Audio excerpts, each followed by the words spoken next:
நான் அழுதனா தப்பா எடுத்துக்காதீங்க. நான்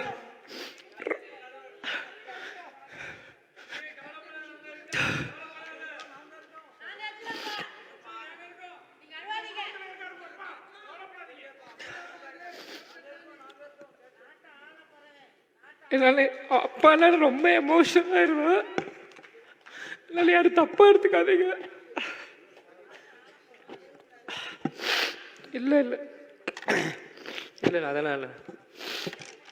கேப்டன் எங்கேயும் போல இன்னைக்கு நம்மளோட தான் இருக்காரு.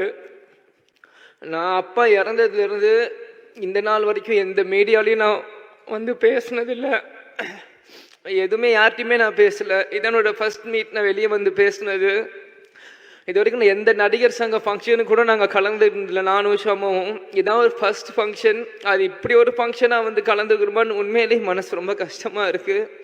அதே மாதிரி இது ஃபஸ்ட்டு மீட்டிங் எங்கள் அப்பா இதெல்லாம் வந்து இங்கே பேசுகிறதும் எனக்கு உண்மையிலே அது எப்படி எனக்கு சொல்கிறதுன்னு தெரியல. நிச்சயம் இங்கேருந்து நீங்கள் நான் என்னென்னமோ பேசணும்னு நினச்சேன். ஆனால் எனக்கு இப்போ எதுவுமே மைண்டில் வர மாட்டேங்குது. நான் மனசில் பட்டு நான் பேசிடுறேன். ஏன்னா எங்கள் அப்பா வந்து எங்களுக்கு எல்லாருமே சின்ன வயசுலேருந்து கொடுத்து தான் எங்களை பழகியிருக்கார். அதே தான் நாங்கள் இன்னைக்குமே. அதனால அது என்றைக்குமே எங்கள் அம்மா வீடியோவில் சொன்ன மாதிரி தான். நிறைய பேர் சொல்கிறாங்க இன்னைக்கு கேப்டன் இல்லை, இனி எப்படி எங்களுக்கு யார் இருக்கா அப்படின்னு. யாரும் எதுக்கும் நினைக்காதீங்க. எங்கள் அப்பா உங்களுக்காக தான் எங்களையும் விட்டுட்டு போயிருக்கார். எங்கள் அப்பாவோட கனவு என்னவோ நிச்சயம் இங்கே எத்தனையோ இளைஞர்கள் இருக்கீங்க. உங்கள் ஒவ்வொரு இளைஞனோட கனவு அவங்கவுங்க அப்பாவோட கனவை நிறைவேற்றணும். எங்கள் அப்பாவோட கனவு என்னவோ அதை நிறைவேற்ற தான் நீங்கள் விஜயபிரபம் சண்முகப்படம் இங்கே நிற்கும். இதை நான் இங்கே ரொம்ப பெருமையோட இதை நான் சொல்லிக்கிறேன். ஏன் இது சொல்கிறேன்னா, ஒவ்வொரு நியூ இயர் அப்போவும் ஒவ்வொரு ரெசல்யூஷன்ஸ் எல்லாருமே எல்லார் வீட்லேயும் போடுவீங்க. இதே மாதிரி 2023 முடிகிறப்பையும் என் பிறந்த நாள் முன்னிட்டு அம்மாவுக்கு இந்த பதவியெல்லாம் கொடுக்குறப்போ நாங்களாம் நீ வீட்டில் தான் இருந்தோம்.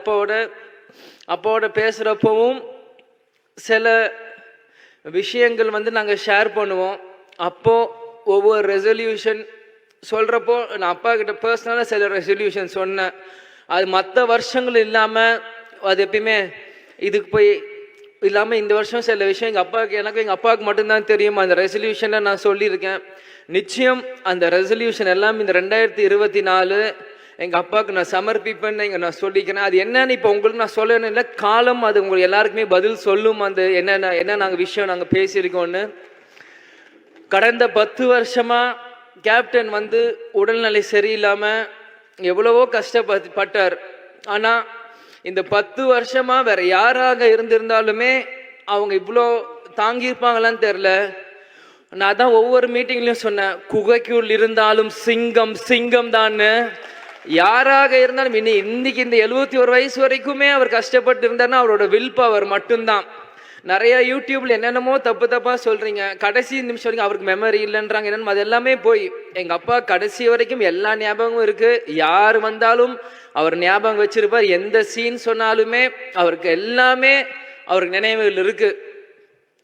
அவர் இறக்கிறதுக்கு 2 நாட்களுக்கு முன்னாடியும் அவர் வந்து எங்கள் வீட்டில் குமாரண்ண சோமண்ணன் வேலை பார்த்துட்டு இருப்பாங்க. அவர்கிட்ட கேட்டு யூடியூப்ல அவர் நடித்த எல்லா படங்களோட பாட்டு போடுன்னு அவர் சொல்லி 25ஆம் தேதி எல்லா பாட்டுகளும் அவரை கேட்டு, ராசாத்தி 1லேருந்து அம்மன் கோயிலுக்கு எல்லா பாட்டுகளையும் அவர் கேட்டு அவர் ரசிச்சுட்டு இருந்தார். டிசம்பர் 25 இது யாருக்கும் வெளியே தெரியாது, எனக்கே தெரியாது. எங்கள் டிரைவர் குமாரண்ணன் சோமண்ணன் தான் சொன்னாங்க. அப்போ சிசிடிவியில் பார்க்கும்போது அவர் தாளம் போட்டுட்டு இருந்திருக்கார். அவர் என்ஜாய் பண்ணி அந்த பாட்டெல்லாம் டிசம்பர் 25 அவர் கேட்டுட்டு இருந்தார். 26 அட்மிட் பண்ணுறோம். எப்பயுமே வந்துருவாருன்னு மாதிரி தான் இருந்தோம். ஆனால் வரல. கேப்டன் சொன்ன மாதிரி தான் இந்த விஜயகாந்த் வாழ்ந்தான், இருந்தான், வாழ்ந்து கொண்டே இருப்பான் இந்த மக்களுக்காக தான் என்று கூடி விடை பெறுகிறேன். யார் மேலே வருத்தம் இல்லை. வந்தவங்களுக்கு நன்றி, வராதவங்களும் உங்களோட மனசுல கேப்டனும் இருப்பார்னு எங்களுக்கு தெரியும். எங்களுக்கு யார் மேலேயும் எந்த கோபமும் இல்லை, எந்த வருத்தமும் இல்லை. நிச்சயம் எங்க அப்பாவோட கனவை நாங்கள் நிறைவேற்றுவோம். இந்த திரைத்துறையிலும் சண்முக பாண்டியன் நிச்சயம் ஒரு மிகப்பெரிய ஒரு இடத்துக்கு வருவான். என்று கூறி விடைபெறுகிறேன்.